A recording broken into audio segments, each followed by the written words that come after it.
All right, everyone. It's 5 after the hour, so let's get started. Again, this is Todd Phillips with the Coordinating Center, and I'm here with the Coordinating Center team.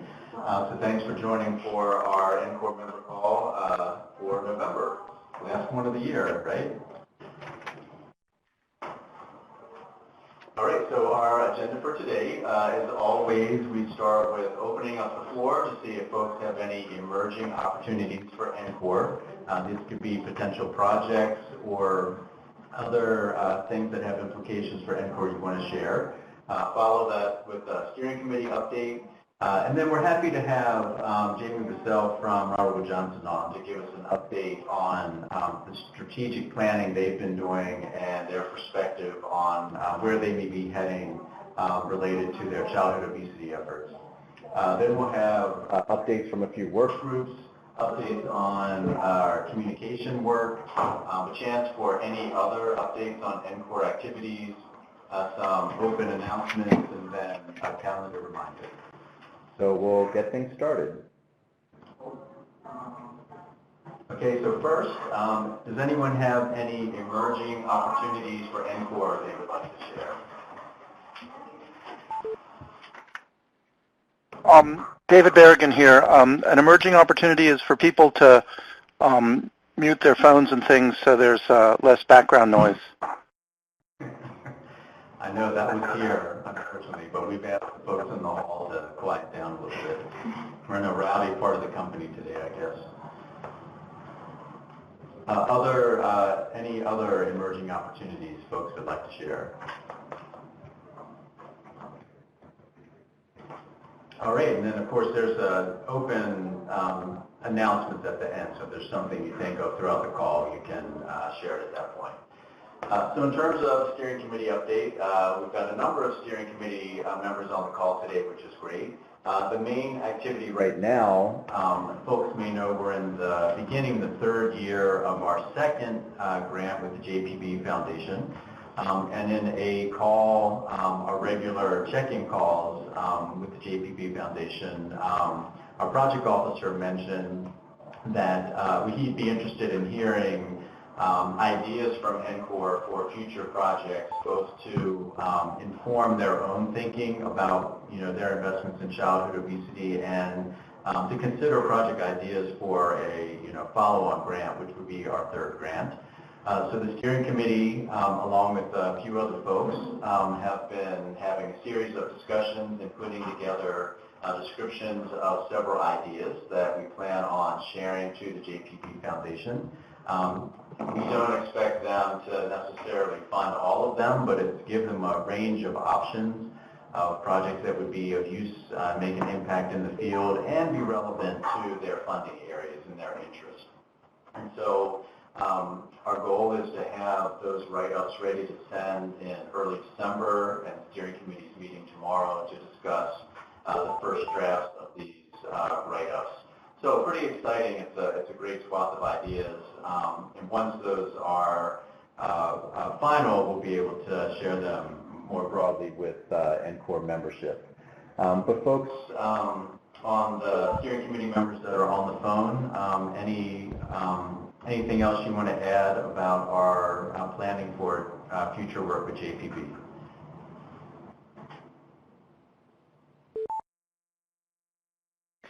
Well, this is Drew. I'll add that it's been a great opportunity to work with the other steering committee members. I think there's some great ideas out there. And I think the hard part is to hone them down and really articulate how NCCOR can be a platform that can be leveraged such that to really fill some critical gaps. So thanks to everyone who's been contributing. And maybe Todd, you could share a little bit about the timeline of the process of engaging with JPB, and I wonder if at some point there's a plan from the steering committee to share maybe the top ideas and solicit any additional comments from the NCCOR membership as a whole. Sure. So the general process, and this is what we followed, I guess 3 years ago at this point, was sharing a set of potential, project ideas with JPB in late fall, seeing which ones they expressed interest in and learning more about. And then once we hear from them of, here's ones we'd like you to develop into a proposal, there's a process of putting that together to submit to them by April or so of 2020. We then worked with them to refine that proposal in time for submission into their, official final submission, which then goes for their board review in when it convenes in August of next year. And then if their board approves the project along with the president and head, Barbara Pickauer of JPB, then they usually, project starts up in September. So that's the basic timeline. So we're at that very beginning part of sharing potential projects with them to see, which ones align with their current and future direction for where they want to go with in their childhood obesity work. Right. I think. This is Rachel. I just wanted to comment that there really were a wide range of ideas that were suggested, though many of them were in keeping with the priorities that were identified in the recent discussions we had with the senior leadership group in March and some additional discussions that occurred within the NCCOR meetings in March and in June. So we would anticipate, which is I think what we did last time when we did this process, is once we hear of their expressed interest in particular areas, we would then try to reach out, I think, to a larger group within NCCOR to further develop those ideas into something that actually fits the needs of the NCCOR partners and is related to the topics that JPB has expressed interest in. So my anticipation is that would occur in the period of, January to April. Thank you. Is that correct, Todd? That is correct, and that's how we followed last time. And Rachel, that's a very good point. I mean, this year we've had the benefit of having the senior leaders convening, having some other strategic planning type activities, and that everything that's being developed is really building on what we've been hearing throughout the year in terms of members sharing their thoughts and providing their input, and from senior leaders and NESP of what the needs are. So these ideas are sort of building on input we've gotten from various groups throughout the year. All right. Any other questions or comments around developing ideas for the JPB Foundation? All right. Well, the only other update is just that we are in the process of identifying member meeting dates in 2021, getting way ahead of the curve. So just for everyone to know, here are our dates for 2020 and the locations. And then in 2021, we have two of the three dates set already, and then the date to be held for the meeting in February in Atlanta. We just have to wait for the appropriate timing for room selection and all of that to see what's available to choose the specific day for February 2021. But you should be getting calendar requests and appointments to have these on your calendar.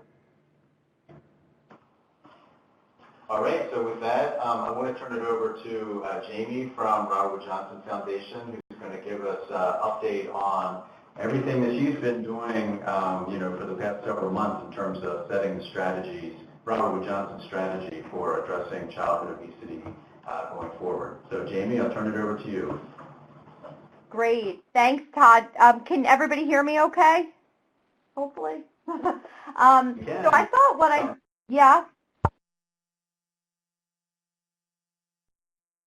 So I thought what I would do is walk you guys through a little bit about what I actually presented to our board this past July. So I had an opportunity to talk to our board and really, I think, emphasize that the foundation, remains deeply committed to preventing childhood obesity, focusing on improving health equity, and really looking to build out a strategy that would intentionally cut across the entire foundation. So it was important to sort of emphasize that the work has continued in full force, and I think you'll all agree with that, hopefully at the end of these 10 minutes, and that we've also spent some time reflecting on where we are, where we need to concentrate our efforts, and again, how we continue to kind of best center health equity into all that we study, fund, and promote. So with that, I walked them through essentially sort of the three key areas, or the three key points, if you will, that I really wanted to make. What our response to the epidemic has been to date and the impact our investments have had. The board had not heard from us in probably about 2 years, and we've had, some pretty significant changes in the board composition over the last couple of years. So again, important to sort of ground them in where we've been.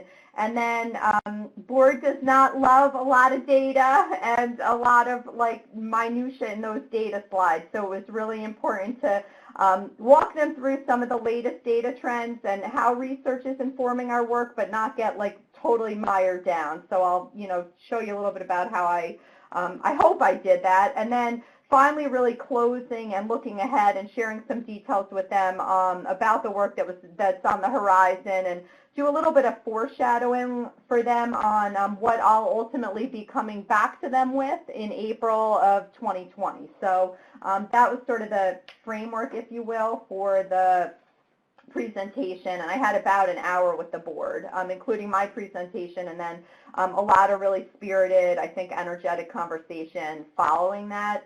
So again, I said to the board that, I think it was fair to say that the foundation was the first foundation to really raise concerns nationally about the epidemic, and really made this one of our top priority areas back in 2003. I reminded them, with the strong leadership from our board, that we committed $1 billion to this effort since 2007. And from the beginning, really reflected on the fact that our strategies have consistently focused on policy and environmental changes. And that, I think our efforts, along with the efforts of all of you on this phone call today and, many, many others out there in the field, I think collectively our efforts had helped to really shift the national conversation and the public discourse away from, back in the early 2000s was much more around a personal responsibility frame to a much broader understanding that the systems and policies really shape our ability to live well and access opportunities for healthy eating and physical activity. So reminded them about that. And then, of course, cited some of the landmark changes that I think, our collective efforts have helped to bring about, and really emphasized that those accomplishments were the result of a lot of strong collaboration across grantees, partners, our own leadership, strategic communications, research, et cetera. And you all should know, in addition to the presentation, there's a very lengthy board book with 100 different links. So certainly NCCOR is listed up in the board book. I don't know that I called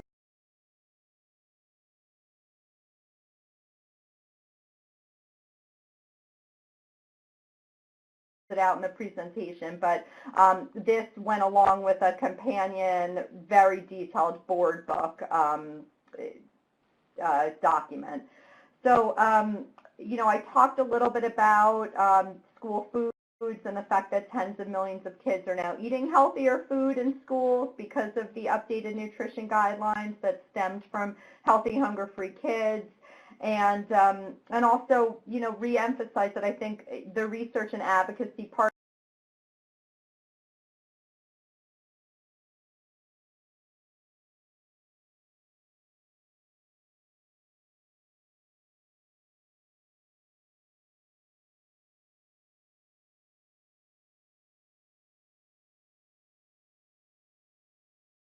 partnerships have really contributed to that milestone and continuing to make the case for healthier standards and to continue to generate support for those changes. I also said to that board that we remain really committed to preventing backsliding on school meals because the healthier standards are working. We provided some supplemental resources to healthy eating research, specifically in this domain this year. So I talked a bit about that. I also referenced historically, some of our bigger investments over time, the Healthy Kids, Healthy Communities work and the Healthy Schools program that had led to some sustainable changes that still impact kids and families throughout the nation. These efforts, again, kind of helped kids to move more, to eat better, and were always grounded in reaching communities most overburdened by the epidemic.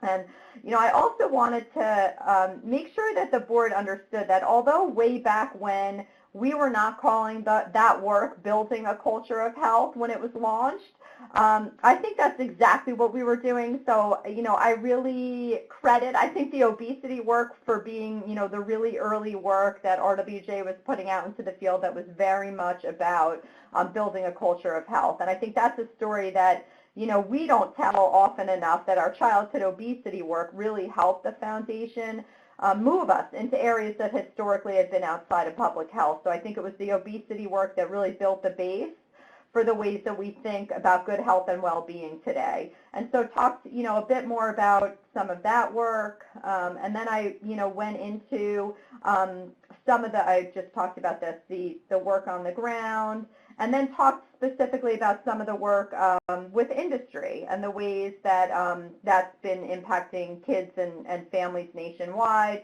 Talked a bit about, or sort of reminded them and introduced, again, for some of the newer board members, the fact that we co-created the Partnership for a Healthier America, which has secured today something upwards of 250 corporate partners. And I shared one example of the partnership with Walmart, which implemented front of package, great for you labels that identified which items meet criteria for being healthful and nutritious. And again, mentioned that, the label was just one element of Walmart's more broad commitment to the partnership to really help make healthy choices easy choices for families. I talked a bit about the funded research that continues to help build the business case for food companies. We've invested in and actually are reinvesting in the nutrition index that highlights where food and beverage companies are falling short in their efforts to help consumers eat healthy and where there are areas of improvement. That's something that will continue over the next couple of years, the Access to Nutrition Index. And also just, raising awareness about other shifts needed to ensure consumers have access to healthy, affordable products. I then moved into the continued importance around partnership. NCCOR, like I said, was cited in the board book paper. These are some of the other noteworthy partnerships that I wanted to lift up for the board. And I think, perhaps as significant is that all of these partnerships, so whether it's YMCA, Unidos, American Heart, NLC, these all began with our childhood obesity work and have really evolved into broader partnerships across the foundation. So again, yet kind of another area where work that began in obesity really grew into some very important mechanisms for us to promulgate our culture of health vision. So that was the kind of brief overview of the history of our work. Always a challenge to put, 17 years worth of work into a couple slides and, 5 or 6 minutes of talking points, but wanted to make the point that, we've had real impact, and we also know that there is tons more that needs to get done. So with that, I moved into sort of the flyover around the data trends, and I probably don't need to spend a whole lot of time with any of you guys on this call talking about that, but suffice it to say, I talked a little bit about Haynes. I talked about, obviously emphasized the extreme disparities in obesity rates by race and ethnicity that continue to persist. So I continue to sort of draw on that point. I also said that the data is not all gloomy and that the newest data that we had, which was released by CDC a couple weeks before I presented to the board on the national WIC data, that track trends again for preschoolers enrolled in WIC were quite encouraging. And I sort of walked them through this slide wanting them to keep in mind that these are national statistics for 2 to 4-year-olds, again, from families from lower income, kids who generally are at higher risk for obesity. So you mentioned the WIC data. Then we don't need to go into that. And then, really made the point that the data about rates and trends continue to help to inform our work. So does research identifying some of the most promising interventions and approaches for helping kids achieve a healthy weight. Emphasize that our work continues to always be based on a wide body of evidence, but for this presentation, I lifted up 2 findings that I felt like were critically important as we think about our future work. Again, the convincing evidence base for focusing on preventing obesity early in childhood. Talked about some of the, Steve Gortmaker's work and the models predicting how many calories need to be cut from kids' diets or burned off to prevent obesity. The different models predicting sort of different estimates, but essentially sending the same message that it's easier to prevent obesity when kids are younger. It's a much smaller calorie gap that we have to close. And so, made that point around early childhood, which historically had not been an area of emphasis for RWJF, although, obviously we've been ramping up in that area over the last couple of years.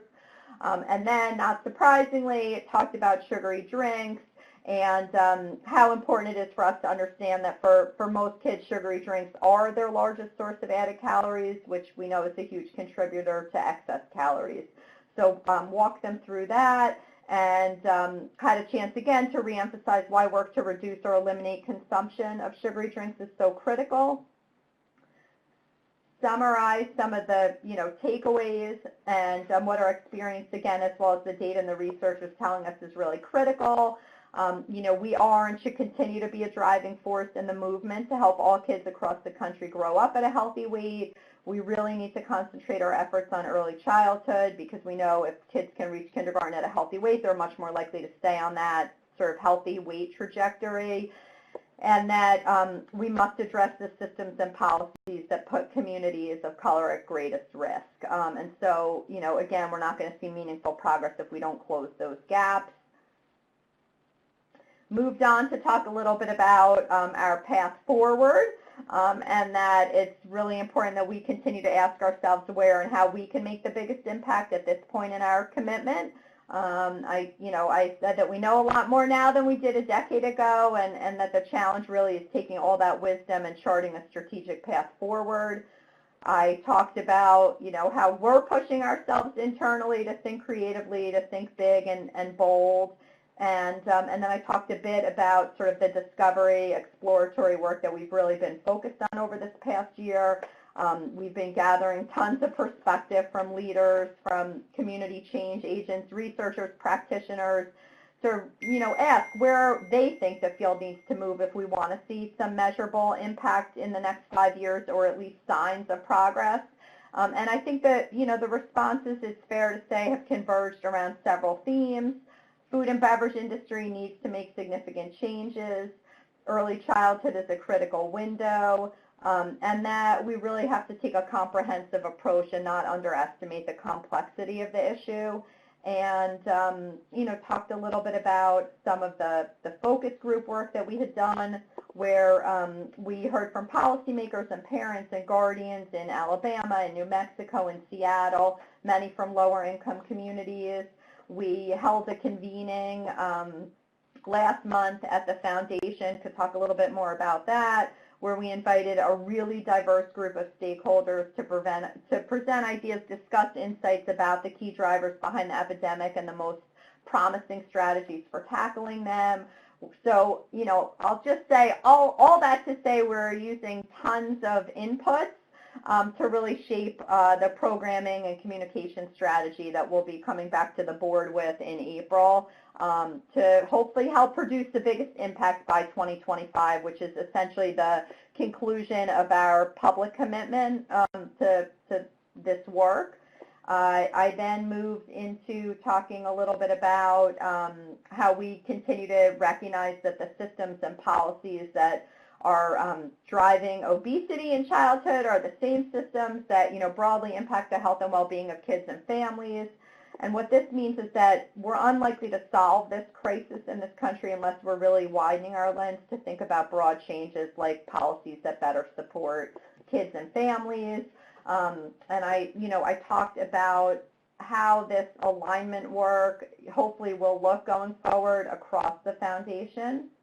And then, I drew on this great book that I just finished reading called Pressure Cooker. Not sure if any of you guys have read it, but I definitely recommend it. And it really brings us into the kitchens and homes of 9 lower-income women in the Raleigh, North Carolina area. And the book exposes how families struggle to and try to overcome the high expectations and I think deep-seated inequities around putting food on their tables. And so I walk them through one of the many stories that's illustrated in this book. And just the challenges that so many families in our country encounter hour by hour to really make it clear that this epidemic is so deeply intertwined with the related challenges around food access, income inequality, fragile safety net, inadequate public transportation, scarcity of affordable housing, all of that. And just again, re-emphasizing that we're not going to be able to help every kid grow up at a healthy weight if we don't keep that broader view in mind, and that we have a really important opportunity at the foundation. In fact, I think I said imperative to address obesity across RWJ in ways that really capitalize on the strengths of the other thematic areas. So again, talked a little bit about some of those examples of how we're attempting to do some of that alignment across the foundation, and how over the next 6 months we're really going to continue to think both strategically and practically about how we operationalize alignment across our themes and our teams. Then I had a chance to talk a little bit about some of the work that has been underway and that I hope you've all seen over the last 6 months.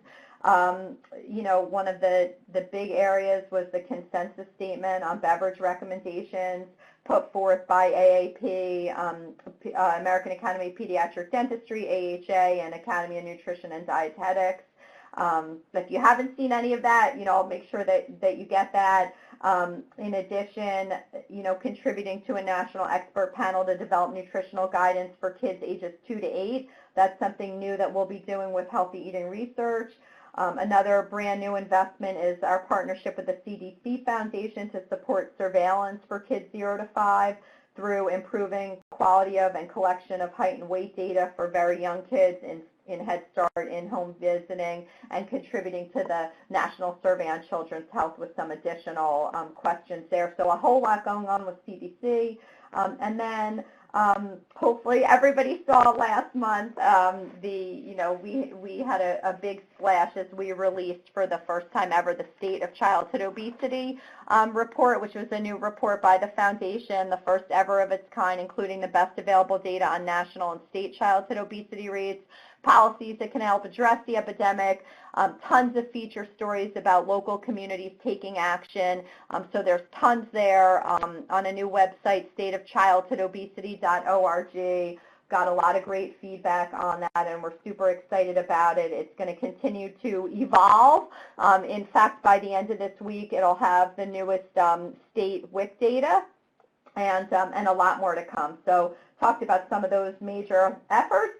And then finally, and I think I probably took too much time, closed by, really talking about, I think, amidst some of the most stubbornly, high national rates of childhood obesity, news of continued declines among preschoolers enrolled in WIC gives me a lot of hope, but also reminds me that there's still a lot that needs to be done to make sure that all kids can grow up at a healthy weight. And reflected back on the stories, in Pressure Cooker, and just, again, wanted to continue to emphasize that we remain committed to the effort. We'll keep health equity central, and we're going to build out a strategy in a way that works across the entire foundation. And the process of getting to equity and achieving healthy weight is not going to move forward until the social determinants of obesity are altered. And so closed there, sort of thanked the board for its continued commitment, and hope that it has been, really clear over the last year and evidenced by a lot of what we've been able to put out into the field that, the foundation remains, ever committed to this work, and still have a lot of exciting things that we want to get done over the next couple of years. So, Todd, hopefully that was okay and everybody heard me, and I'll stop there. And I probably went over, so apologies.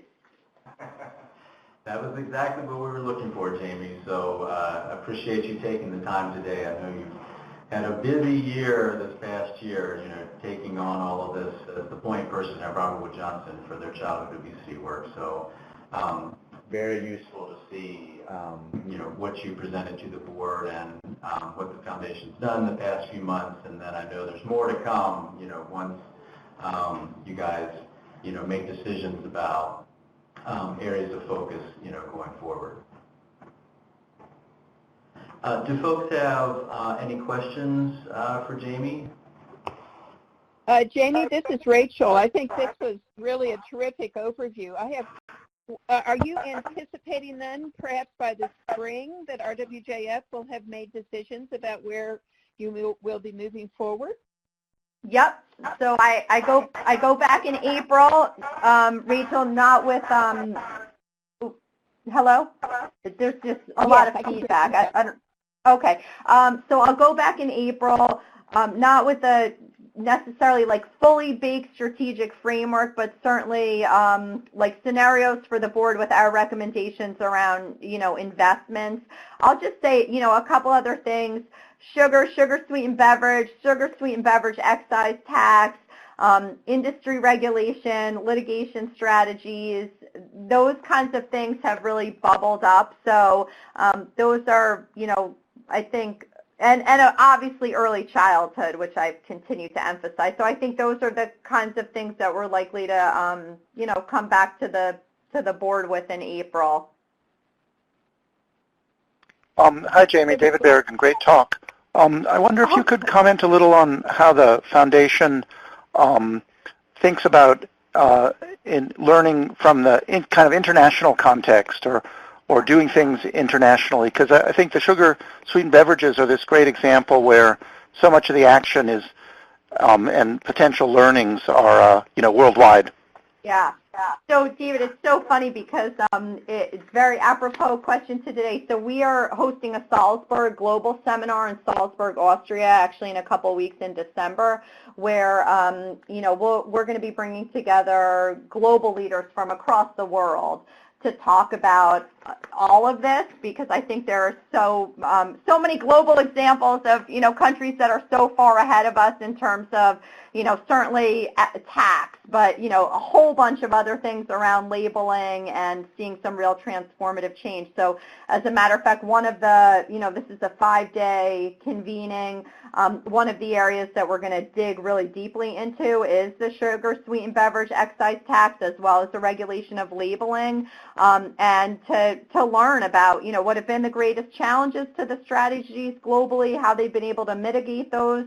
UNICEF, I don't know if you guys had seen, has a great sort of case study of 5 nations that have executed on this. And so I just couldn't agree with you more that I think there's so much to learn globally that we can, potentially bring back here. And so I'm planning on learning a lot next month and excited to have the chance to do that. And we are committed to, looking at global solutions and bringing them back here. We have a team, a global team that is, absolutely tasked with that. And I think as we think about better alignment across RWJ, that certainly is like an area really ripe. And I totally agree.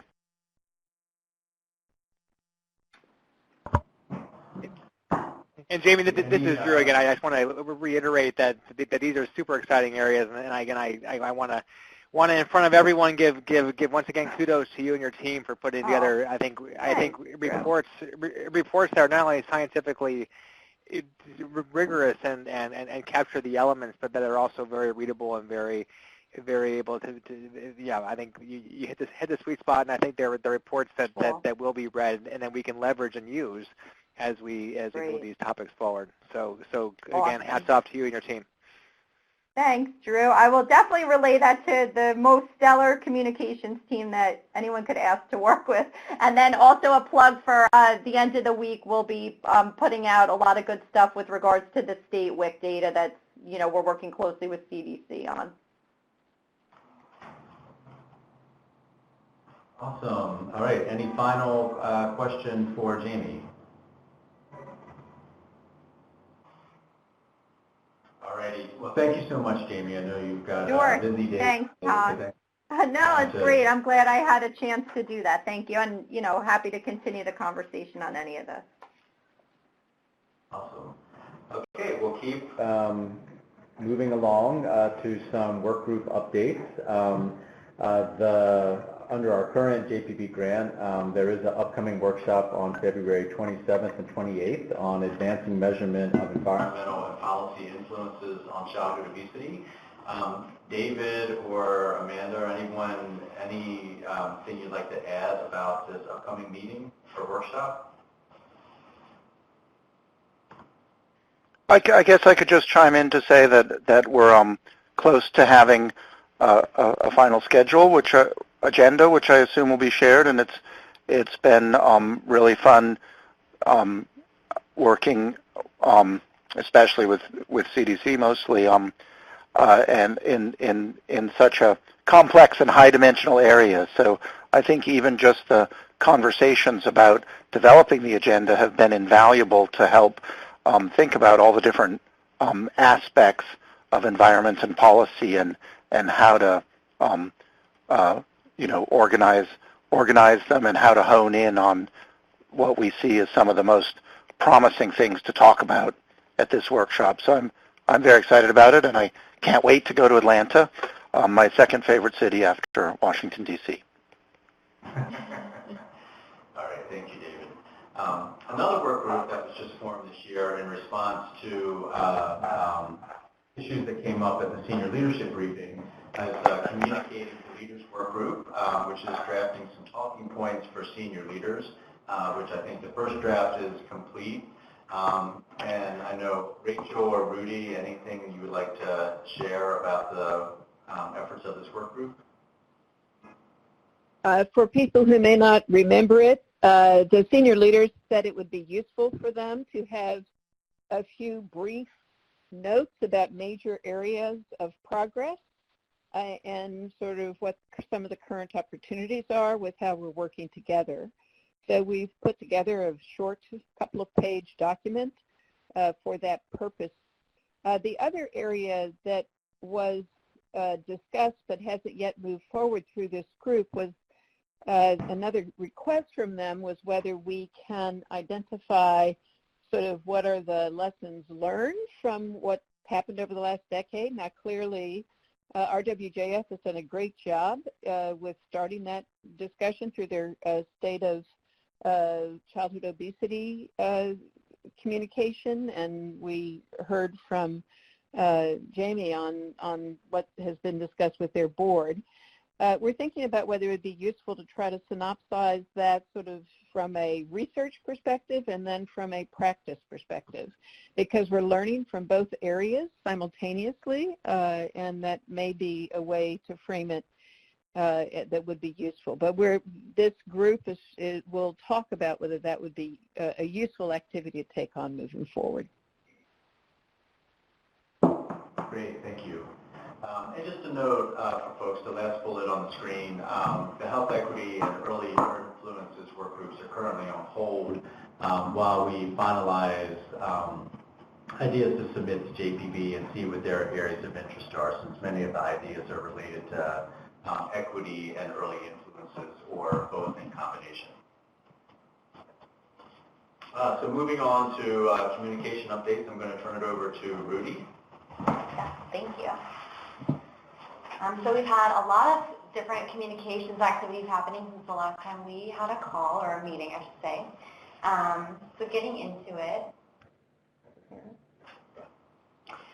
So in September, we launched the Measures Registry Learning modules, and it was hugely successful. We had more than 6,000 views to that page since then, so only in a couple months.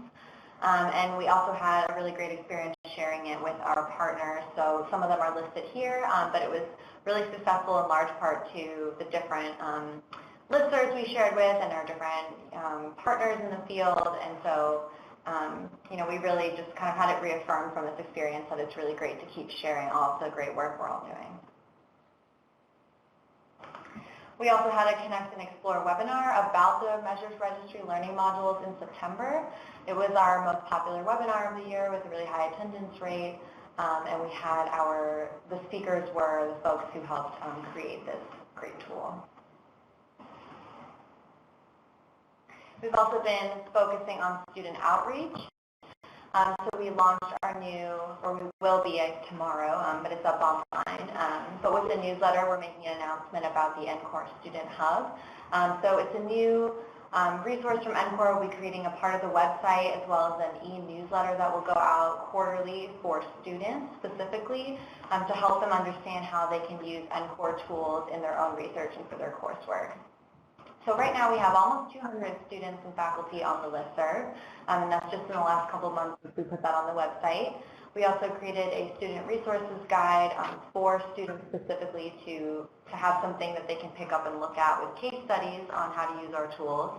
We gave a lot of those away at APHA, so that was really great. We also have a new fact sheet for professors to show them how they can use the Measures Registry Resource Suite, the entire suite of the Measures Registry, the user guides, and the learning modules in their classrooms.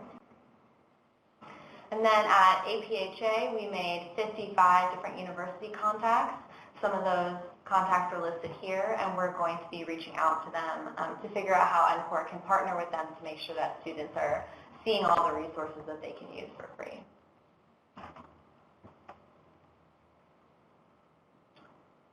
So a couple other new materials that we created. We have a new, another sort of fact sheet on how to use the Measures Registry Resource Suite for grant proposals specifically, as well as a teaser card about the new Assessing Obesity User Guide that will be coming out early next year.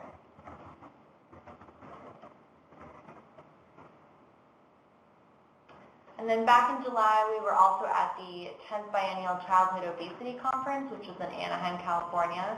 So we had a booth there and also a mini plenary session called the Transforming the Field, 10 Years of the National Collaborative on Childhood Obesity Research, all about how the collaborative has been working for the last 10 years to celebrate our 10-year anniversary this year. And we also gave out 365 different materials and got almost 100 new e-newsletter subscribers and had a really high attendance for the session, so it was a really successful conference. And then, as I mentioned, we were also at APHA, really knocked it out of the park with almost 900 materials distributed and more than 200 new subscribers to the e-newsletter. You can see some pictures of our booth here on this slide. And then just to sum up how we've been doing online, our homepage since July has gotten more than 11,000 page views. And you can see here some of the tools that are getting a lot of visitors as well. So including the whole website, not just these pages listed, almost 100,000 page views. So NCCOR resources have been really popular in the last few months.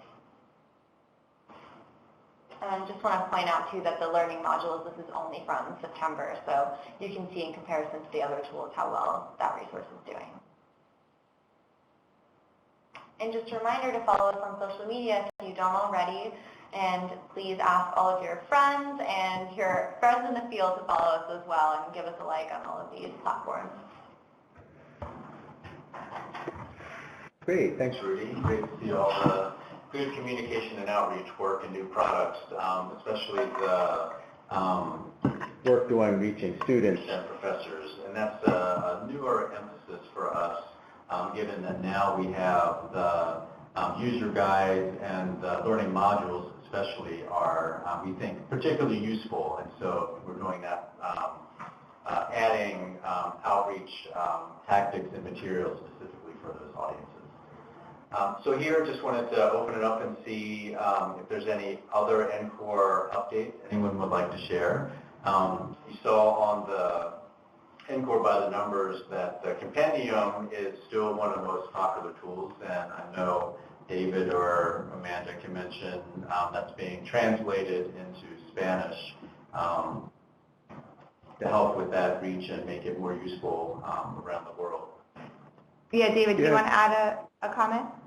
The only thing I want to comment is we've reached out to some people from Mexico, Central America, and Spain as well, and they've all been delighted to help make sure that the translation process is a really good one. And I did want to share that we had a little correspondence with a second Spanish researcher who was, too busy to help us. But what he did say that made me extremely happy was that he already knew about the compendium, and he and his whole team of grad students and fellow researchers were delighted with it and were using it actively. So that certainly made me think about how NCCOR is having a global reach, and that's something maybe to think about in the coming years of ways we can enhance that without cutting into our U.S. focused mission. Any other NCCOR project updates anyone would like to share?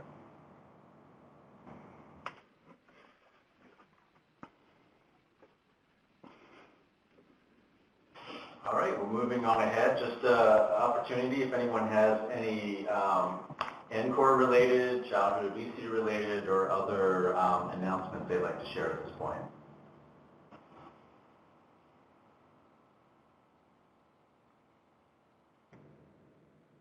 All right, well, to wrap things up, just a reminder. Todd, I can chime in.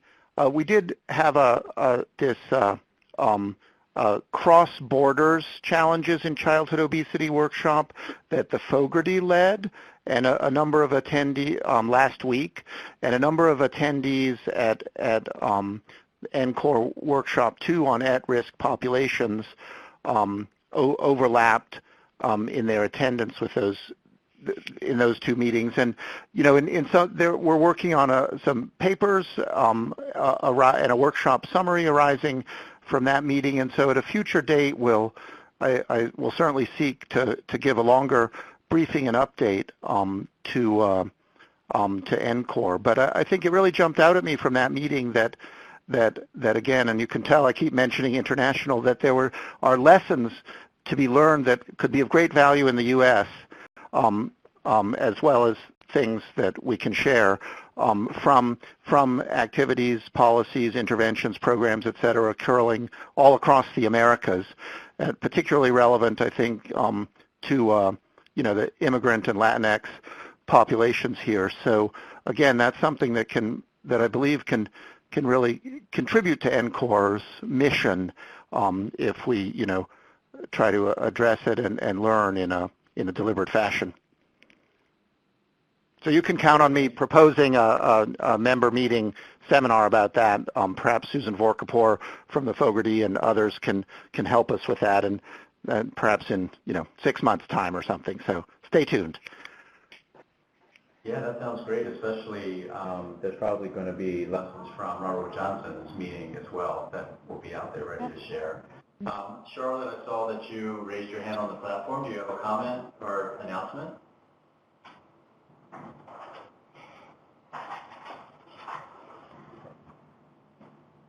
Okay, maybe she was just waving goodbye. Not dialed in. Oh, okay. This is Rachel Ballard. I'll just comment, David, in case you may not recall, the Fogarty International Center did develop a short statement related to the journal supplement. Yeah, you can't hear me, related sorry. to things that had been learned from activities in Latin America. That's on the NCCOR website. So, okay. I'd forgotten about that. Can you hear me? Yeah. Susan. So we have a notice coming welcome, out, HL 19729, and it's an RFI that I'll send the link to you later on, but it's seeking information on opportunities to promote cardiovascular health in mothers and children. Yeah, Charlotte. And likely would lead to some kinds of initiatives, but we can hear you. Something that is very much of interest to NHLBI and other HRSA, Health Resource Services Administration, and also Association Administration for Children and Families. and I'll send you the link. It's due to come out next week, so hopefully you could help circulate that.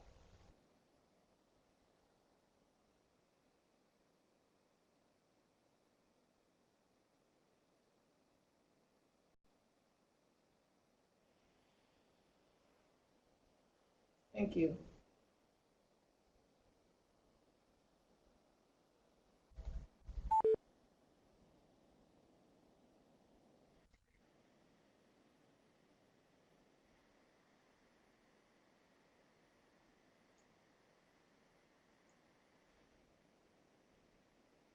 Great, yeah. I mean, we're happy to include that in the newsletter after that, and then as well as tweet and put it on our social media channels to help promote that.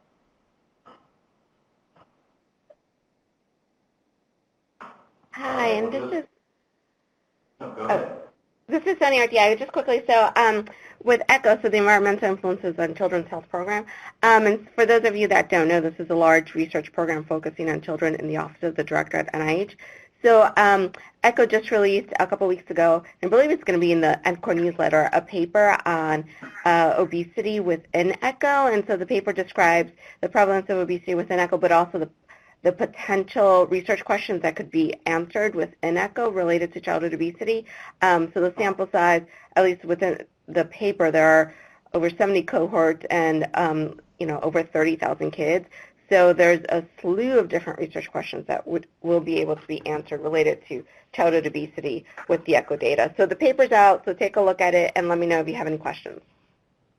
Yes, Sonia, it will actually be out in 5 minutes in the NCCOR newsletter. So okay, great, thanks.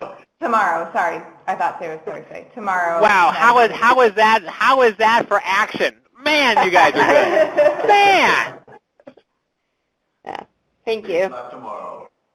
2 o'clock. Oh, 2 o'clock. Okay. Thursday at 2. There we have it. Any final comments or announcements? All right, well, just to wrap things up, you see the dates for our member meetings for 2020, March 26th, June 11th, and September 17th, as well as our 4 member calls for next year. So those